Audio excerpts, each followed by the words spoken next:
What's going on, everybody, and welcome to Rock Video Rental. I am Brandon, and with me, as always, is Caleb. Caleb, how's it going?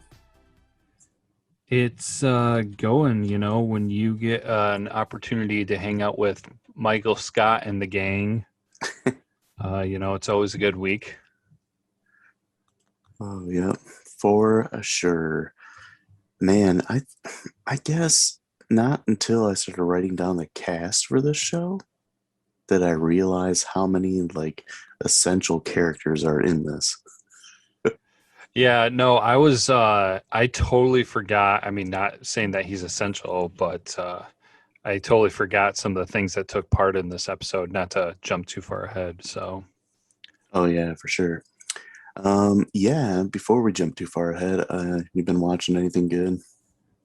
I've watched more than the average week.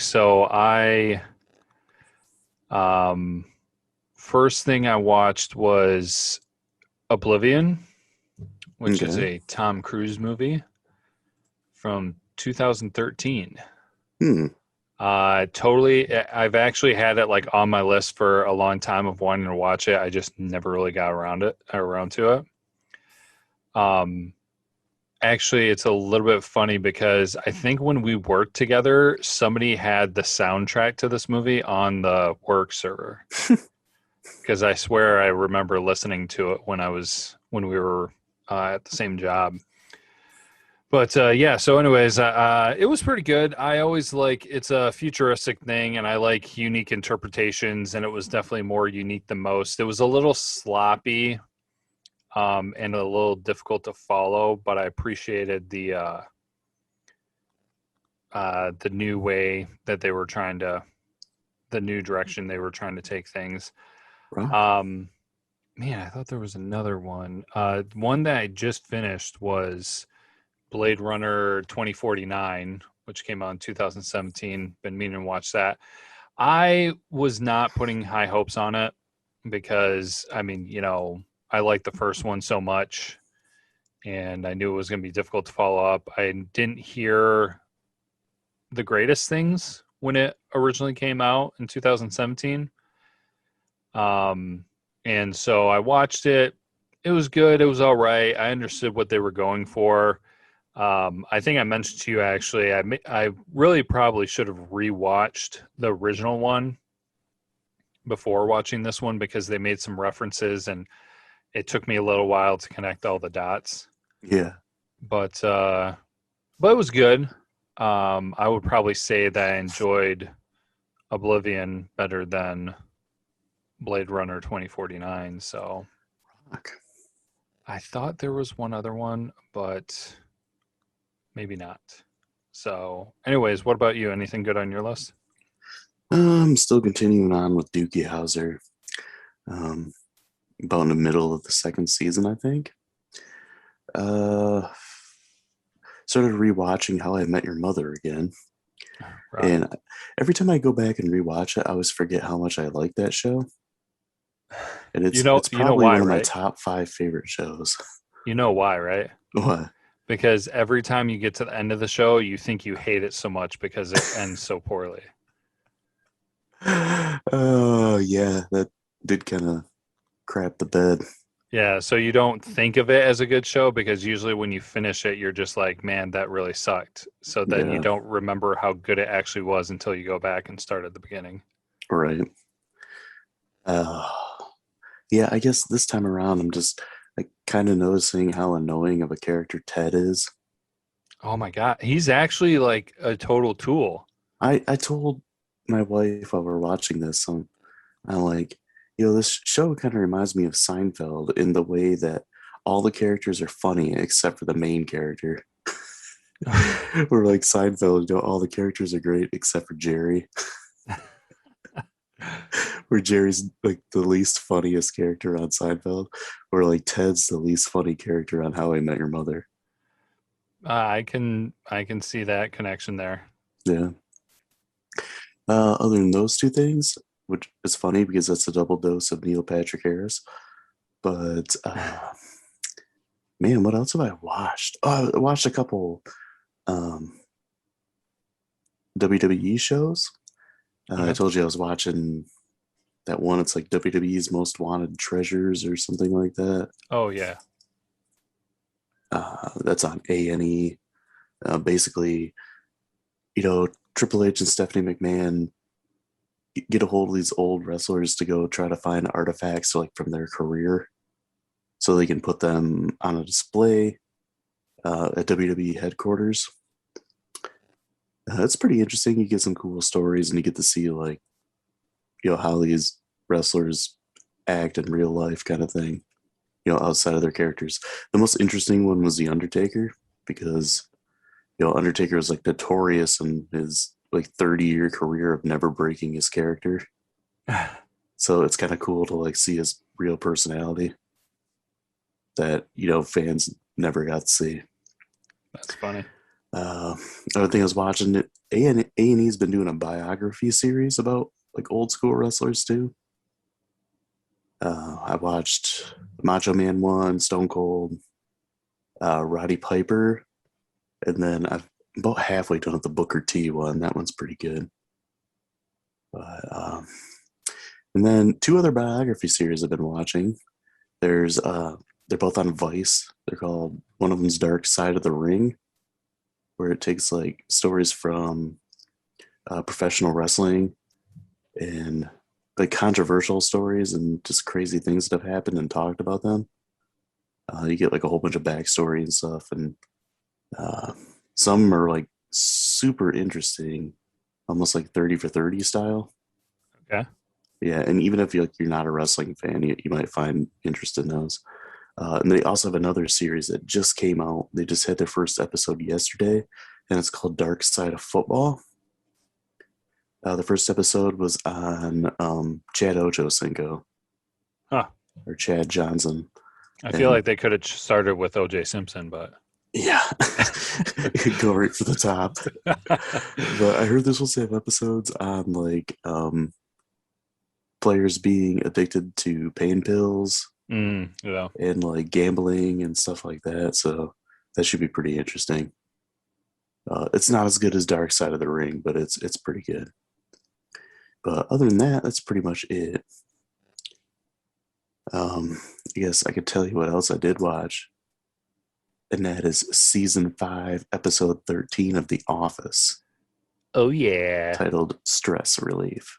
So let's get into it.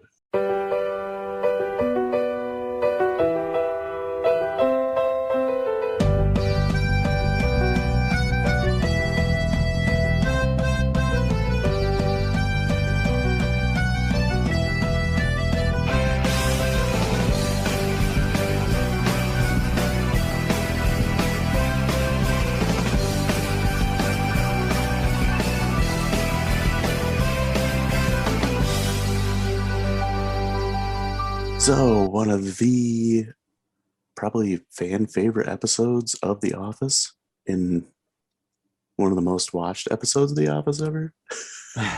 Quite possibly the greatest cold opening ever Yes. Yes. for a TV show, let alone, just The Office, like an entire TV series.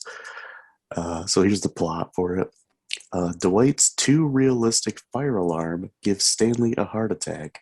When he returns, Michael learns that he is the cause of Stanley's stress. To remedy the situation, he forces the office to throw a roast for him.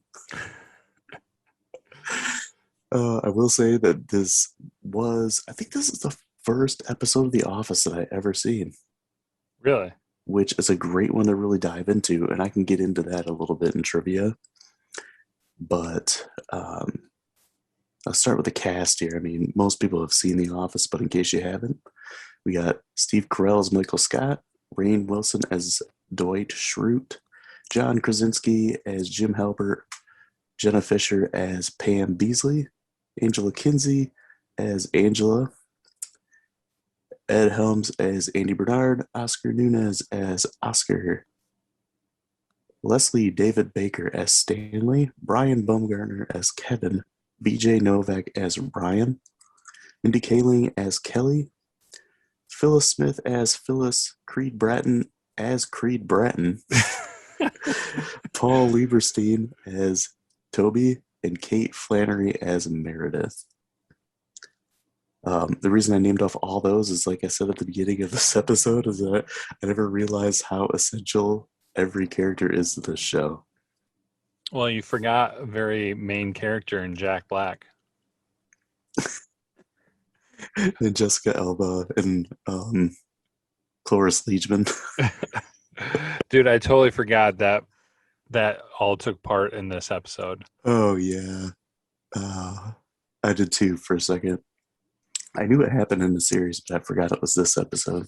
Yeah. But yeah, so basically the episode starts off with Dwight being kind of pissy that he did a PowerPoint presentation about fire drills and like safety stuff. So then he decides he's gonna like set a fire in a trash can in the office, and he rigs up like all the doors so people can't get out, and chaos ensues. We get some pretty hilarious stuff. Like one of my favorite parts is when Kevin goes into the lunchroom and he grabs a chair and breaks out the glass. So he's like ripping out the snacks like during all the chaos. I think my favorite part during the chaos is when Angela throws the cat up to Oscar. Yeah, save Bandit.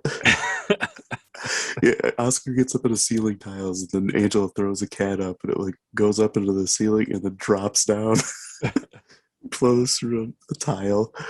That always gets me too. Another part that's hilarious is when Dwight, like everybody's panicking, and then Dwight lights firecrackers and throws them down, and Andy yells, "The fire's shooting at us!" Uh, So it basically just like ends with them, everybody just going nuts, and then Dwight lets off a like an air horn and tells everybody that it was just a drill, and then Stanley collapses to the ground. Michael jumps on top of him because he thinks he's having a seizure, and he crams his wallet into his mouth so he doesn't swallow his tongue. And he does one of the great lines in the series where he says, "You will not die, Stanley. Barack is president. You are black, Stanley." Which makes me laugh every time I watch that episode. oh yeah. So that's kind of where we get into like the beginning of it, where the next scene we see is Michael and Dwight sitting in front of the CEO, David Wallace, because Dwight caused like crazy amounts of damage, and like what he did was like reprehensible, and basically he's in trouble. But Michael being Michael kind of steals the scene where he's like, we're not mad at you, and he's like, no, we're mad, like you caused what you did caused Stanley to have a heart attack. Oh, and there's another favorite part of this episode where Michael like stands up from the table, and he's like, oh, and he walks up to the window, and he like looks out the window of the office, and he takes like a deep breath, and he goes, "The city." Then he turns I, around and starts like I wonder if that talking to was Dwight. scripted. With this show, I really doubt that was. Oh man. I would seriously, I mean, everybody always has that dream of, oh, how cool it would have been to be an actor. Hmm. With a show like this, I mean, I'm sure all of them had a hard time, but I would have had such a hard time not laughing. Yeah, and if you've never checked out the Office Ladies podcast that Pam and Angela have, it's definitely worth checking out because they tell kind of like all these behind the scenes stories. They haven't reached this episode yet, but I listened to the one they did on the dinner party, and they said that there were so many times where they had to like stop filming because they're laughing so hard. And even there's scenes left in that where you can see people smiling at times where like Michael and Jan are fighting with each other. But Yeah. so I'm assuming it probably happens a lot on this show. Oh gosh, I can't Um, imagine. So, now after all this happened, they have to take CPR training, because no one really knew what to do when Stanley collapsed. So, this woman brings in this dummy, and um, it starts off with Kevin like doing the CPR on it, and he's like running out of breath, and he just stops, and he's like, you know what? He's like, I can't. Just call it. So then Michael gets down, and he's gonna do it. Or first, he makes Stanley do it, and he's like pushing on Stanley's back and like stressed about. Uh, that's after when Stanley comes back, and they're gonna make him sit in a wheelchair. Uh, so then Michael decides, like, okay, I'll do it. I'll be the first one to go. And um,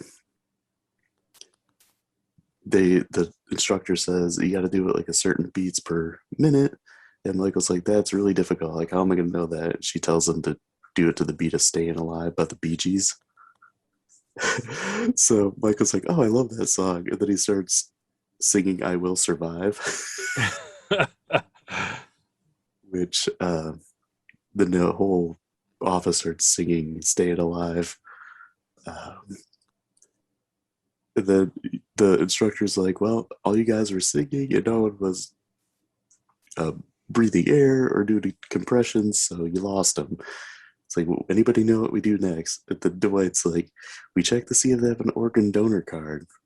It's like, and the woman's like, okay. And then Dwight says, we only have precious minutes to harvest. He pulls out this like buck knife and buries it into the CPR dummy's chest. He's like, first we got to get the heart, the precious heart. Everybody's screaming and going nuts, and we got people like oh my god, Dwight, and all this, and all of a sudden you hear Dwight in the background, and he turns around, and he's like, Clarice. And he's got like, he cut the face off the mannequin and put it on his face. Which in turn he has to go back to New York and sit in front of David Wallace again and be reprimanded. And I think one of the best parts of this second meeting is when David Wallace is like, this costs us $5,300. And he's like, a mannequin costs $3,500. And Michael says, Michael says that, yeah. and like David Wallace just like looks at him, and then you know David Wallace says to Dwight, but why did you find it necessary to cut the face off the CPR dummy? And Dwight drops one of the best Dwight lines where he says, when I saw it in the movie, I didn't think it was very realistic. Turns out it's pretty realistic. He's of course referencing Silence of the Lambs, which you've actually never seen. No, but I'm familiar enough with it to understand what. Yeah, Yeah, yeah, which is definitely a movie I'm gonna have to make you watch sometime because I think you'd really enjoy it. yeah, we will. So from then on, now throughout the whole episode, Dwight's trying to get everybody to accept uh, his apology for what he did, and obviously it's insincere. Like, here, I got a statement of my apology, regret. And he just like reads it off paper. I state my regret. And of course, nobody accepts it because he's a jerk. And now Michael's trying to get everyone to relax, because of Stanley's heart attack, and he knows that like he doesn't want to accept that he is like slightly responsible for Stanley's stress. So they have like this weird yoga meditation thing, and then and it's just he's Stanley's got this stress reader. Like anytime Michael comes near him, it goes off. And after this, we get where we mentioned Jack Black. So Pam and Jim decide that they're gonna watch like these bootlegged movies with Andy because he has like a way to get a hold of them. And the movie they're watching is called Mrs. Albert Hannah, and it's starring Jack Black, Jessica Alba, and Cloris Leachman. Where basically Jack Black and Jessica Alba are a couple. Um, they're engaged, but slowly Jack Black's character starts falling in love with Jessica Alba's grandmother, who's played by Cloris Leachman.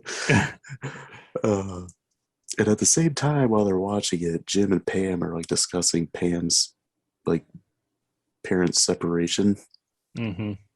and Andy like misconstrues what they're saying as being directed towards like the characters in the film, and he thinks that they have like a super like in-depth look at this, and he thinks they're movie geniuses. So after this we get like this is a 2-part episode. It was broken into 2 parts. Mm-hmm. So like the second part, Michael believes the employees are all stressed because they're reluctant to express how they feel. So he decides to organize like a roast of himself in the warehouse, which is just a terrible idea. Best idea ever. Yeah. So Dwight like masks his apology letter sign up thing as a sign up sheet for the roast, and he gets like all the signatures but Phyllis. Mm-hmm. And this is where we get like the roast, and everybody's just like telling these like terrible things about Michael. Awesomely hilarious. Yeah, where Jim makes fun of Michael screwing up words, and Pam's got like all these like silly jokes. Where like what you say every 10 minutes, people in the U.S. or someone in the U.S. is like taken by an internet scam. That man's name is Michael Scott. um, it's like if you ever put sunblock on a window, you might be Michael Scott. Yeah, that was Angela's jokes. Yeah. The Michael Scott ones. And then Dwight tries to go up there and defend him, but Michael called him an idiot, and he's like, just let him do this. And Dwight's like, "Are you calling me an idiot? You short, pathetic little man. You don't even own any land." That's the best line. So, which all this ends, everybody's just like saying all this stuff to Michael, and of course it ends with him leaving and feeling bad for himself. And he doesn't show up the next day. Everybody kind of like regrets what they said to Michael, because they didn't want to hurt his feelings that bad. Not that bad. Yeah, not that A bad. little bit, but not that bad. Dwight finally manages to trick Phyllis into signing his letter because he bribed a mailman to sign for a package. It was actually a sign-up sheet. Then we get to see Michael sitting in a park throwing down bread for pigeons that just aren't there because it's the winter. And throwing full slices of bread. Yeah, which is hilarious.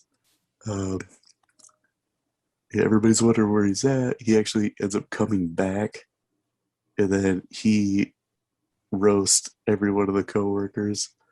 I think I remember all of them. Where he's like, "Jim, you're 6'7" and you weigh 100 pounds. Gumby has a better body than you."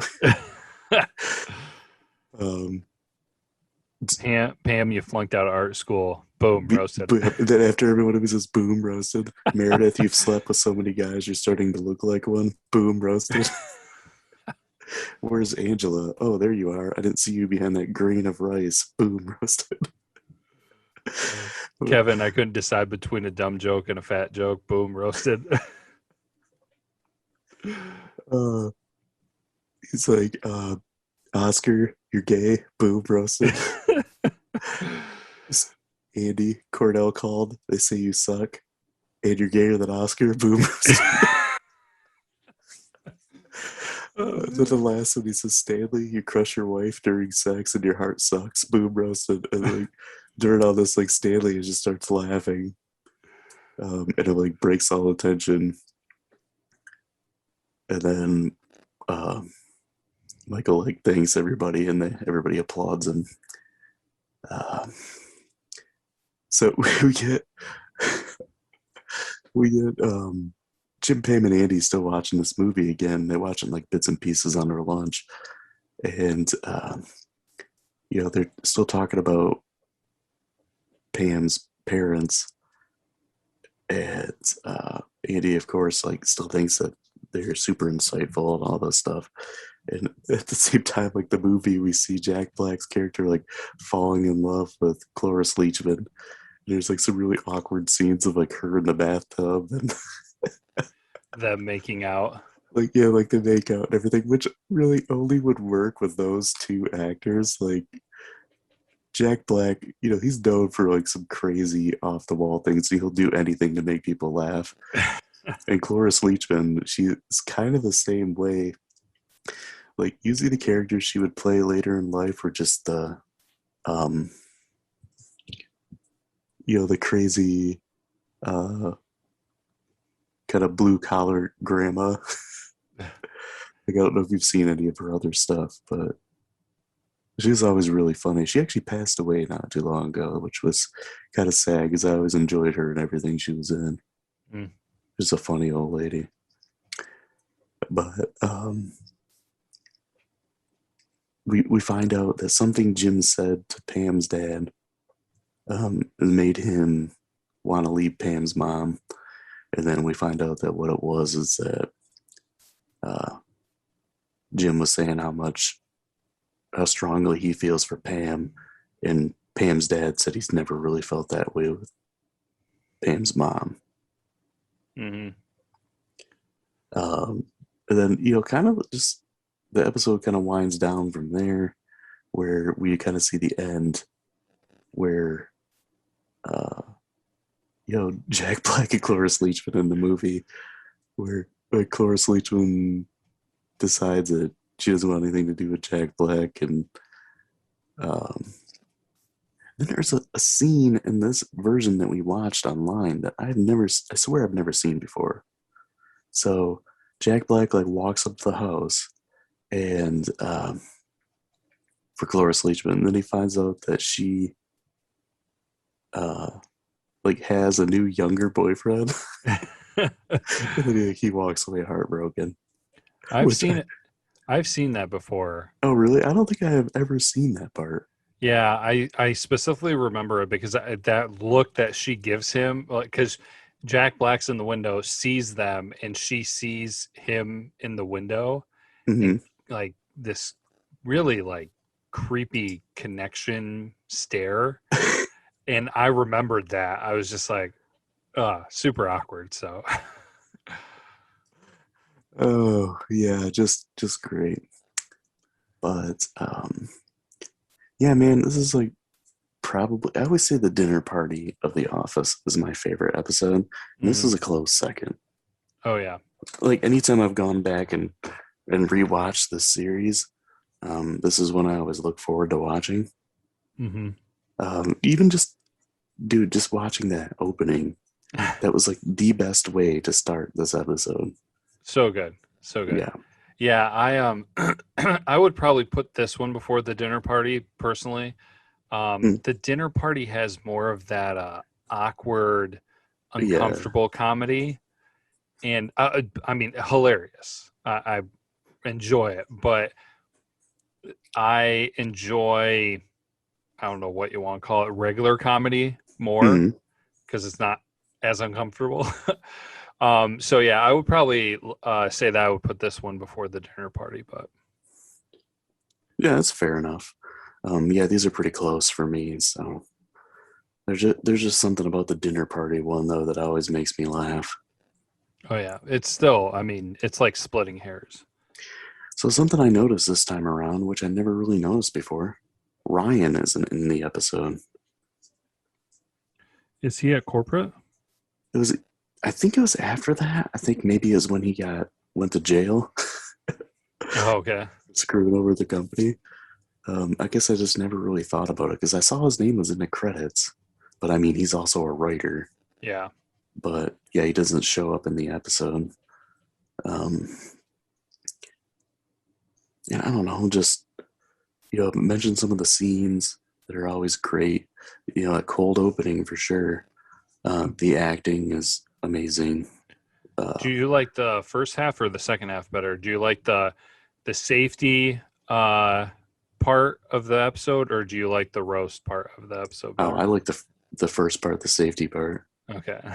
I don't know. Like I was kind of thinking about that, and it's so tough to say because I it's so good the Dwight shenanigans at the beginning, but Yeah, the best part for me is the boom roasted segment. yeah. Those were really good. Those really got me laughing the first time I watched it for sure. Um, I don't know this that part where Dwight cuts the face off the dummy and he turns around and it's like terrifying. Like a lot of times I have that picture, like I post that picture, like have it as my profile picture on Halloween time because it's just terrifying. It's like pretty much Dwight's version of Leatherface. Oh yeah. But yeah, I mean, Steve Carell knocks it out of the park in this one. Rainn Wilson, like this, the stuff he does in this episode almost like cements the Dwight character as like one of the best TV characters of all time. Yeah. Well, what's interesting too that I noticed in this one is there were no pranks. Yeah, Like that's true. Jim didn't try to pull anything on Dwight or anything like that. I mean, you essentially Dwight kind of did a prank with the fake drill, but This has been a simulation. Yeah. one thing that I mean, like I said, I forgot about the whole Jack Black section of this Hmm. this episode or two-part series, but it's really interesting because then having watched it, I realized that this is maybe one of the most bipolar episodes just Okay. because there's so much hilarious content with the roast and the safety Mm. portion. And then you also have the super serious, super dramatic splitting of Pam's parents with the whole. Because, I mean, up until before you realize why they split up, I mean, super serious, super emotional. Like, you don't know what's going on. And Pam is like super emotional. And then they drop the whole, like, I don't know, lovey dovey thing that Yeah. she talks about at the end. And so it's just they put so much hilarious content and then they cram in this super emotional part too. So I just but the super emotional part always gets lost in the hilarity, really. Yeah, pretty much. Um, this is one of those shows that usually can handle tonal change, Hmm. unlike Baywatch. Oh, so I guess another one of my favorite parts in this episode comes from the Jack Black and Cloris Leachman movie, where they're having like an argument because he did something I don't remember what it was now, but she's sitting in a chair that like takes her up the stairs. And she's going like trying to leave him, and she's like slowly taking his chair up the stairs while he's like calling for her. And just typical Jack Black craziness where he's like, Lily, come back. He's like, hit the reverse button. Reverse the button. I don't know why that always makes me laugh where he just yells reverse the button like Yeah. frantically. That's just I don't know if you've ever listened to like old school Tenacious D. Oh yeah, Yeah, like some of those skits and stuff they had, it reminds me of that. dude, I the think tribute to the song, greatest song ever written, man. I don't know why, but that song to me is just so good.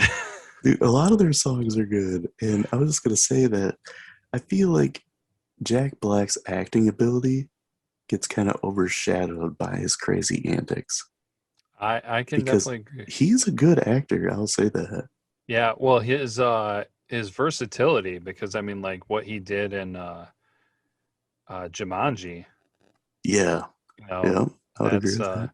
I mean, you can talk about his antics all you want, but he really kind of did show his range with that. So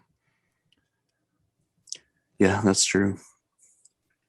maybe we might need a Jack Black month. A Jack Black highlight. Yeah, Um, yeah, you want to get into the trivia part? Rock. I got a few interesting things here. So this episode aired on NBC directly following Super Bowl between the Steelers and the Cardinals. It was a rare instance of the show airing on a Sunday instead of the traditional Thursday. Huh. I'll always remember that because this is the first episode of The Office I ever watched. Interesting. Since it was after the Super Bowl, it brought in over 20 million viewers, which was the most watched episode of the entire series. Oh man, I can only imagine how many people got on board after watching that episode. Yeah. So it won an Emmy Award for Outstanding Directing for a Comedy Series, Huh. which I kind of get it. Yeah. So the episode was written by Paul Lieberstein, aka Toby.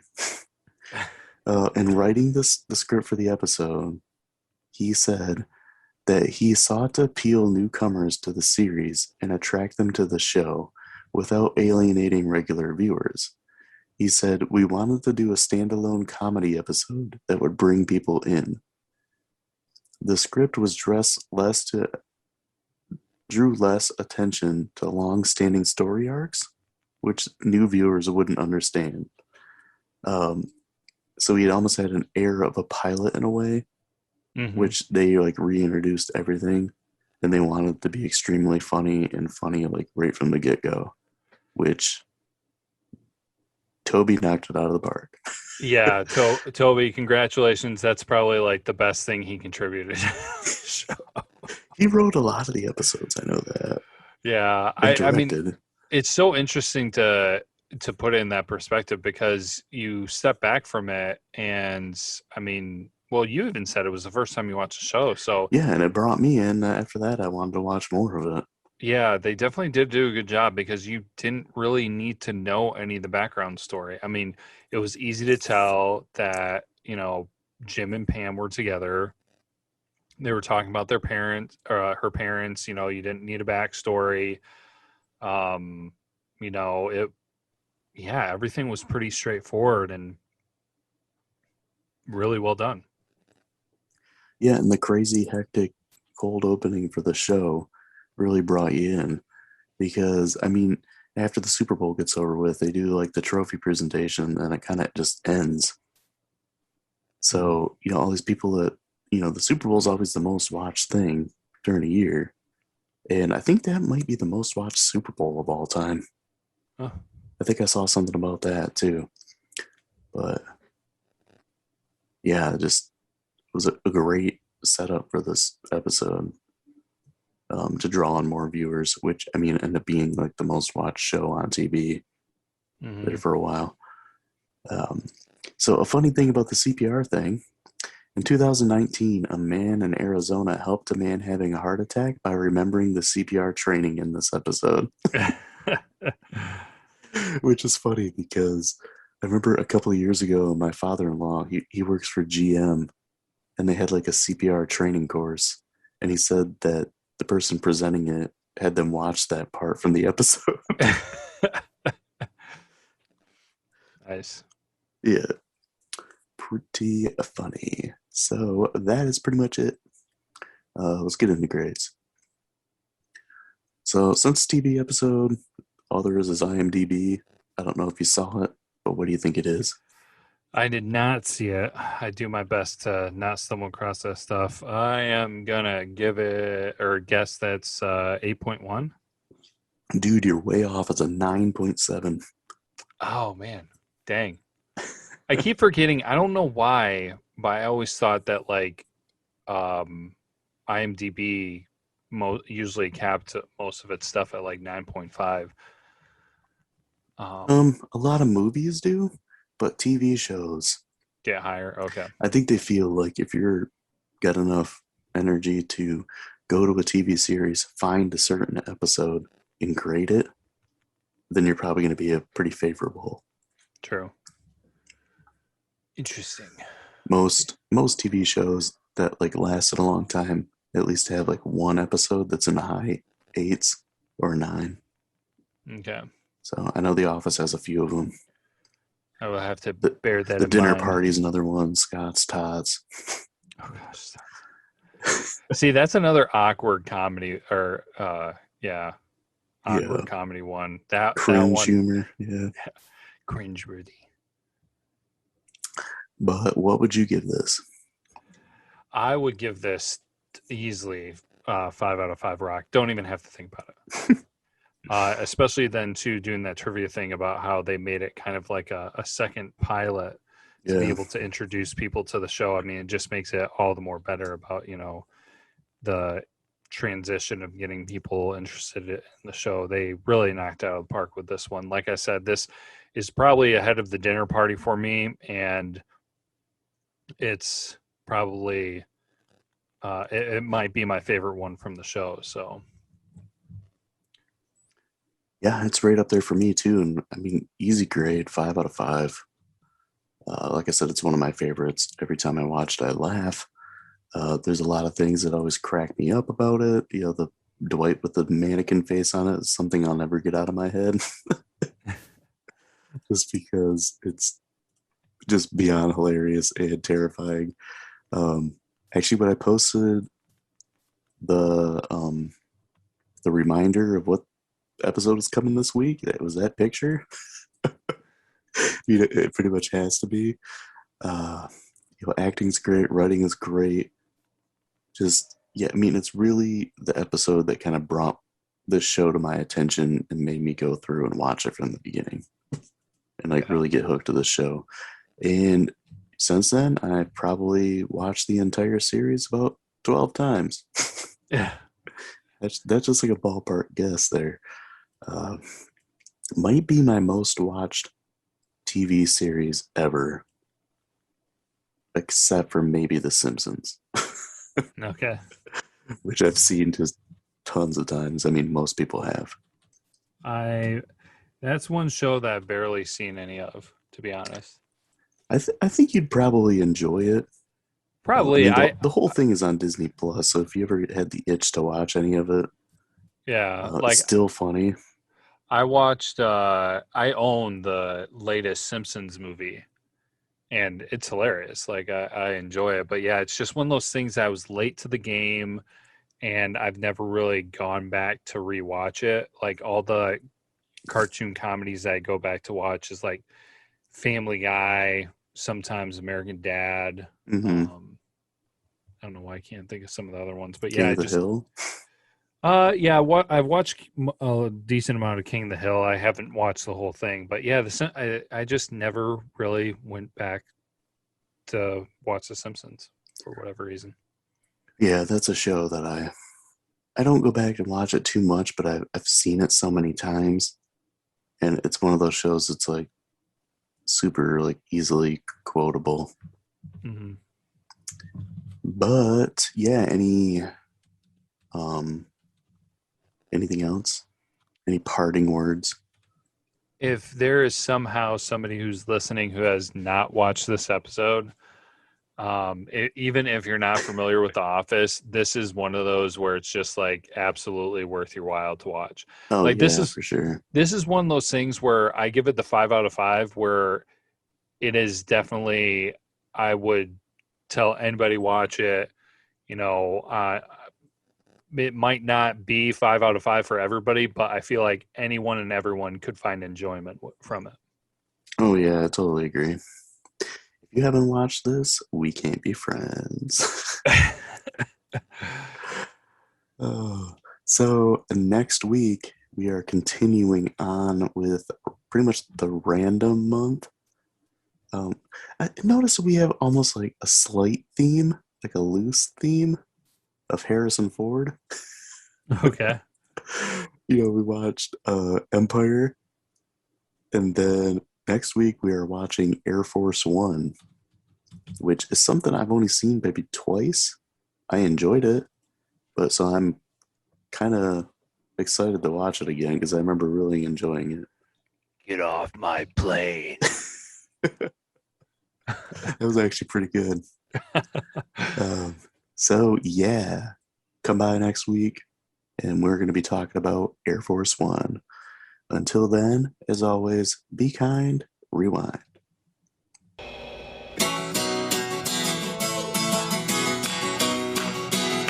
What I hate about you, you really suck as a ball.